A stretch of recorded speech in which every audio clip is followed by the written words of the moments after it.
I hate that I have to hide this because you guys know on my podcast, I'm all about saying everything I feel and believe in, regardless of what most people believe. Also, I realized I should have mentioned there is a trigger warning. Hi everyone, I'm back with another episode. This episode has all the tea. It has information that only the closest people in my life know. And even then, I was very hesitant to share this information with them just because it can hurt a lot of people that are out in the public. I was really sensitive to whether or not I should say something about it. I also know that it's probably not the safest thing for me to be blasting this out for multiple reasons. So this is going to make a lot more sense. I'm kind of in this mess right now, and it's very relevant as you guys have watched me graduate college, go into corporate America and hate it for 3 years. Took 3 years to finally decide there isn't going to be one single moment I'm going to know it's time to leave. I was waiting for this moment where everything was perfect and the signs were there, just like a lot of people do. You hear a lot of people saying that it's just not right. It's never going to be the smartest time to do anything that is risky, because inherently it's risky. You're just creating these weird rules in your head because you're so afraid that you need the universe to help you, and you're just a human, and that's okay. But that's not going to happen, and that's something I'm realizing more and more. And now going from being a full-time tattoo artist to where I am now, which is possibly opening my own studio, it's a little tricky because it wasn't a big dream of mine. I'm really happy to work under somebody in a studio. I put quotes because I don't actually work for somebody, but I am working under somebody's lease, paying someone for the booth I'm renting out. But then some things came up in my current studio situation, which is why I haven't been very public about it. I haven't said anything on any of my Instagram accounts because all the people that I tattoo with follow me on all my accounts. And I know I could have hid certain things, but I have so many people at that studio and that have related accounts that it was just kind of crazy. I hate that I have to hide this because you guys know on my podcast, I'm all about saying everything I feel and believe in, regardless of what most people believe. What I'm saying is true to my values at the time. And so I will always be able to back up what I say in any video. I can't say that it's completely true because I don't have all the information, but I can say that that is what I believe in for the time being with the information that I know. With that being the basis of this podcast, it's been annoying for me and it's been keeping me from doing the videos that I want and talking about the things that I want. And I've noticed a pattern where if someone keeps you from being who you truly are, it feels painful and you can feel yourself closing in and you can feel yourself being even meaner to yourself. And so that's kind of what's been happening. So I've been closing myself off, and it's been making it really difficult to come up with genuine podcast ideas because that's not what I'm thinking about. Every time I make a podcast episode, I make it for a reason. That podcast episode came out at that exact time because that's exactly what's on my mind and that's what's relevant to my life. I was like, I'm pretty sure that my tattoo artist friends do not watch these videos. And the ones who do, honestly, you guys deserve to know because I am so glad you dug this far. I'll explain myself. I'm making this video to ask you guys for advice, right? So I feel insane because I'm jumping. I go from one job to another, a completely different career, all in the same year that I want to move out of a studio. Also all in the same year that I jump between other studios. And I'm like, it's probably me. It is me.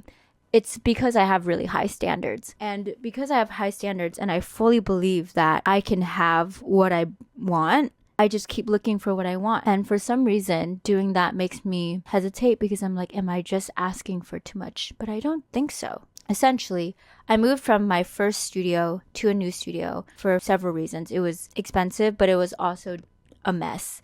That studio was not organized very well, and there's been times where supplies ran out or I couldn't even get into the studio. I almost had to cancel appointments.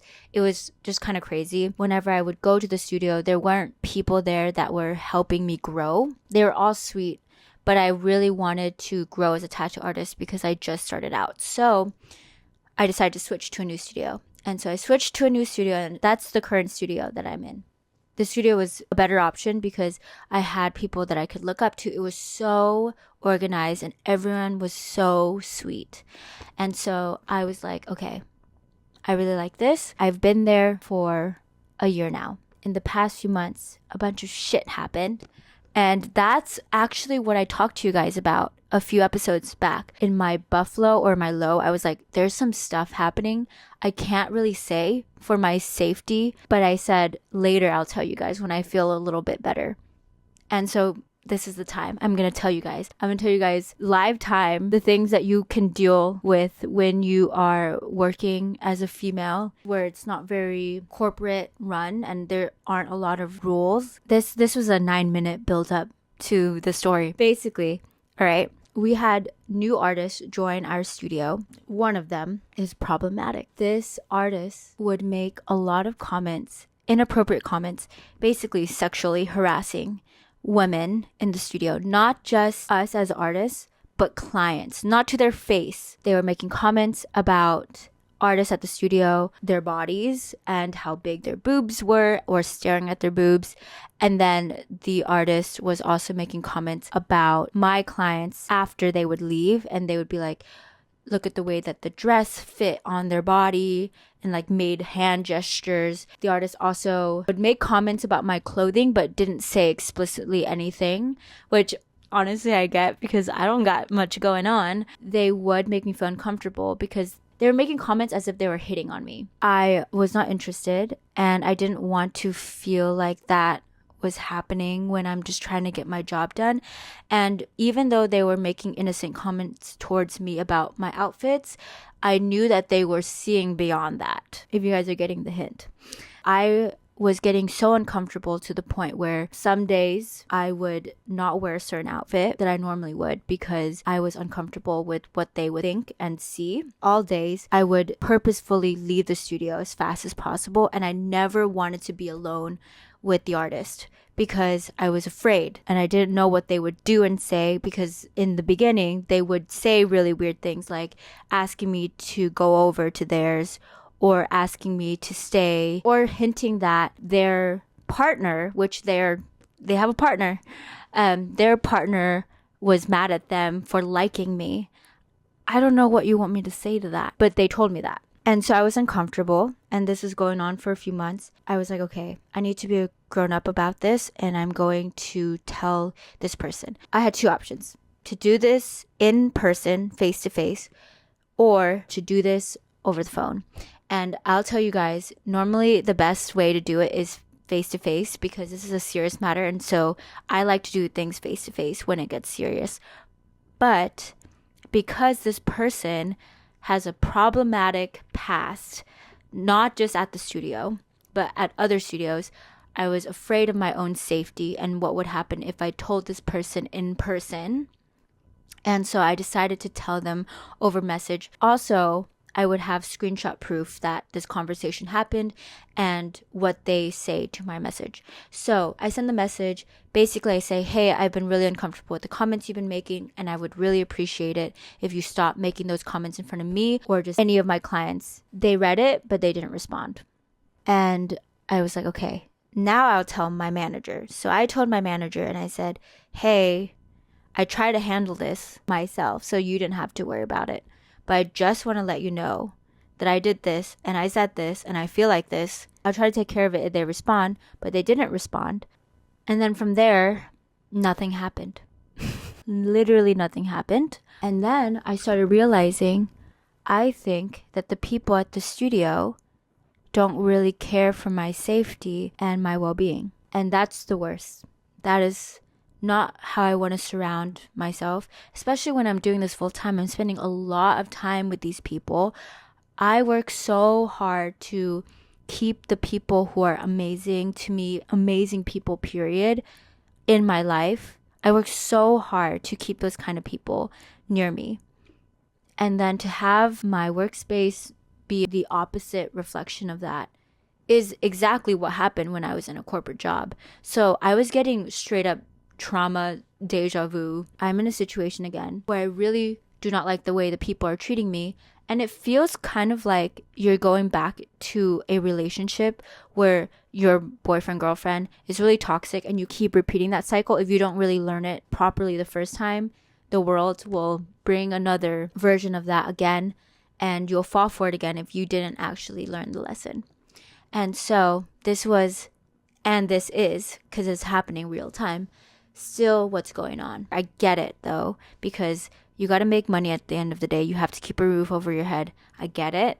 Instead of trying to make an ultimatum of, I will leave unless blah, blah, blah, blah, I'm just going to leave. The actions are there. That shows a lot about the character. It doesn't matter what my manager says about themselves, whatever it is, about what they believe in. Women's rights and women, female empowerment, actions don't reflect that, so I don't care. And you guys can, like I said, this episode is so live time. I'm so in the middle of the gray area. Fully comment on this video and tell me what the hell you guys think.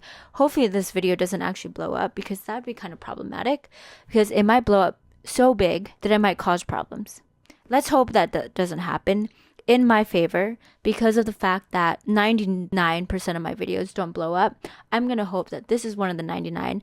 And because this video is such a mess, and I'm going to keep it that way, I'm going to edit it so that it's actually still a mess. I'm hoping that the people who actually stay till this point actually care about the matter and not trying to make this a big thing just to see drama happen. But I'm trying to do it in a very low-key way. So that's why I'm doing it on my podcast, which is really not related to my tattoo career. As you guys being bystanders and not having any relativity to this, I would love to hear what you guys think. It sucks, but I still see the good in my manager. We're all human and we're not perfect. I don't think it's worthwhile to cancel her. That is a big thing after COVID, is to cancel people, but I genuinely don't believe in that. I think people make mistakes and they should learn from it, and I don't think canceling and publicizing somebody is going to help. So that is not an option I decided to take. So I have this predicament, right, of whether or not I should leave the studio. I'm in this predicament where it's like either I stay, and if I stay, it wouldn't be for very long. I'm not really too sure about my housing situation and where I'm going to be living next year. Also, the way that I pay my studio is very open and I'm not tied down. And so if I don't do well during the month in terms of clientele and money-wise, I don't have to pay that much. It's a percentage off my income. So even if I make $0, I don't lose any money, which is the best part of being at the studio.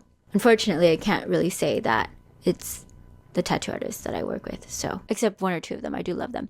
I was looking for a bunch of studios. I was looking for different studios that would hire me full-time, but a lot of the studios that would hire me full-time, there's a lot of factors. One, it's too expensive. Two, not many are hiring full-time. Three, the ones that are hiring full-time are usually too far away. I also cannot vouch for the people there. And so far, when I've kind of looked into a lot of these tattoo studios, I really cannot tell what the people are like. And I don't want to be put in a situation where I have to find another place. It's just a lot of stress, and I don't want to be hopping around. So that's one option, but it's not looking too great. The final option, which is the one I'm severely considering, is to open my own studio where I'm the only one at the studio. And if other artists will be there, they can rent it out on days that I'm not there. But it's going to be a communal space where other artists are going to be there, but I'm the only tattoo artist. I've been thinking about doing that, but obviously those options are tying me down to a lease, and it's very scary to commit to paying rent and a lot of supplies. Like, I'm going to have a bunch of crap that I have to buy and store. It's also really tricky because I only became full-time a few months ago, and I've never gone through a winter as a tattoo artist, and that's significant because winter specifically is notorious for being very, very slow in the tattoo world. And so I'm not sure how slow it can get. And so I'm very cautious. And so I'm in this weird limbo where I'm like, I will take a lot of risk either way. One is more of a discomfort, maybe like a safety, but not really, because I feel like since I've spoken to the artists, they've been good with not saying anything sexual to me. I am still uncomfortable at the studio where I don't like to be next to them, so I purposely avoid them. But then the other side, there's a risk of money loss and a risk of liabilities and things like that because now I own the place. And this is a very unique situation to be in because I'm working for myself and I work in a job where it uses physical space and you're not just doing everything digitally. Let me know your guys' thoughts. That's what this episode is for. I'm honestly just trying to ask for your advice and hopefully you guys want to give it to me. Let's get into High Low Buffalo. High Low Buffalo is a section of my podcast that is High Low Buffalo, the good thing, the bad thing, the weird thing. And I do it every single episode. It does not have to do with any single topic that I talk about. It's just an update on my life, which you guys in return will do the same. And you will comment down below on Spotify, on YouTube, whatever you're watching this on. And not only will you like and subscribe, but you will also let me know how your life is doing in a High Low Buffalo format. Starting with the high, which is the good thing that has happened. My birthday was last week. Basically, whenever that episode came out, my last episode about all the lessons that I learned the hard way so that you don't have to, that was a birthday video. I was very spoiled with lots of love for my birthday. So that is my high. My mom surprised me with the coolest dinner. It was like art mixed with food, which are my two favorite things in the world. I had a surprise from my home friends. They decorated their apartment. It was so cute, and they made lasagna soup and tiramisu, kasha, and Caesar salad for me, and it was very, very fun and cozy, which is exactly what I love. My friends here surprised me with a head massage and hot pot, and that was very relaxing and perfect. I love hot pot, guys. Hot pot is so good. For my low, this time of year, I forget how chaotic it is from October and on. So many birthdays, so many holidays, which I love, but it's actually very, very chaotic. And I think mixed in with all the shit that I've just talked about in this episode, it's just been insane. Not only are you trying to keep life as usual, your routine, which already takes up a lot of time, you're buying people gifts. You have to plan those gifts also. You're also probably planning holiday things. Like, what are you going to do if you're going to host or if you're going to bring something to somebody's party? And usually you won't have just one party. You might have a friend's party and a family party. And then there's shopping that you have to make time for. So you have to plan when you're going to go shopping. And then you have to actually do the shopping. And then you're also trying to recap the year and prepare for the next year. And so it's a crazy time of year, and I just forgot how insane it is. I mean, I'm really grateful for the holidays. I love the feeling of everyone being really excited. I can feel it in the air. So many of my friends have birthdays from October till December. It's a big celebratory time of year. At the same time, it is very, very, very chaotic and busy. And so that is my low, because I am juggling a million things with my buffalo, which is the weird thing that happened. It's kind of like a low buffalo, a bad thing and a weird thing. When I was home, and it just happened to be also at the same time, a lot of my friends had very similar situations where all of our dogs had something go on with them. My friend's dog, she found a hole in her foot because I guess she was playing around, and then like a plant tore the skin off, so she just had a hole in her foot, and they didn't know for a while. And then my other friend's dog had a seizure, which is crazy. And then my dog, I was walking her when I was home. These two dogs massive. They're King Corsos. They ran from the house, the owner's house, to the house I was at where I was walking the dog. So they crossed houses to my dog. And I fully thought these two dogs were coming to play with my dog. They usually do that. It's not weird. But I've never seen these dogs before, and they're massive. And the moment they came into contact with my dog, they immediately tried to chomp at her body. I mean, chomp. It was so aggressive, and these dogs were so big and buff that I could not get them off my dog. They were so quick, and there's obviously two of them, and the kids from the home where the dogs came from, they came running to their dogs, but they were also too small to get the dogs off my dog. And so I'm freaking out, and then the dad comes running out, and he blows his whistle with his fingers, and the dogs stop. And I'm frazzled because I was like, what the fuck just happened? But they apologized a million times, and I was like, it's okay, it's fine, it happens, which it does, it happens. And I just picked up my dog and checked on her, and she was shaking, and she peed all over herself, and I felt so bad for her. But I was like, okay, nothing was wrong. And then the next day, I was just in my house, and my mom screams my name, and she's like, Annie. And I'm running over to her because I'm like, what the hell happened? And she's washing my dog, giving my dog a bath, and there's blood in the bath. She was like, look at this. And my dog, kid you not, guys, had a hole in the back of her head, 2 centimeters, and it was so wide that I can see the inside of her head. It's even worse because later we found out you're not supposed to get it wet, and my dog was literally in a bath. And she's had that wound for like 24 hours. Thank God we were able to get her to a hospital. She was good. The owners, thankfully, they were really nice, and they just paid for the bill. So it's all okay. It could have been way more serious, and accidents do happen. But yeah, it was very, very scary and just so weird because a bunch of my friends who also own dogs had similar situations happen to them. That is my Hello Buffalo. Thanks for listening to this episode. Thanks for listening to any of my episodes. Even if you click one and you don't even watch longer than 5 minutes, I still appreciate it. See you guys later. Bye.